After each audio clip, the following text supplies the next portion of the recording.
ఎవరైనా ఎన్ఆర్ఐలు కనిపిస్తే నా జిల్లా బాధ చెప్తా, నా ఊళ్ళ బాధ చెప్తా, వాళ్ళకేమన్నా తోచిన సాయం చేస్తారని అనేక సందర్భాల్లో నాకు ఒక ఆలోచన వస్తుండే.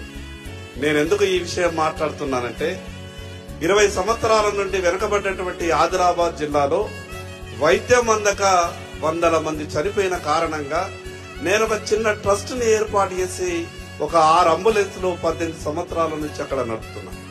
కానీ ఆ యొక్క అంబులెన్స్ల కెపాసిటీ సరిపోతలేదు. రోజుకు ఒక 30 నుంచి 40 మంది వస్తుండే. నేను ఆ విషయం గురించి ఎక్కువ చెప్పదలుచుకోలేదు. కానీ మీ అందరికి ఒక విజ్ఞప్తి చేస్తున్నా, ఎక్కడ అవకాశం ఉన్నా మా అటువంటి వెనుకబడ్డటువంటి ఆదిలాబాద్ జిల్లాలో యువతకు ఉపాధి కొరకు ఏమన్నా అవకాశం ఉంటే మీ సహకారం అందించాల్సిందిగా విజ్ఞప్తి చేస్తా ఉన్నా. మారుమూల పల్లెల్లో, మారుమూల జిల్లాలలో ఉపాధి అవకాశాలకు చాలా యువతకు ఇబ్బంది ఉంది. మీ ఆలోచన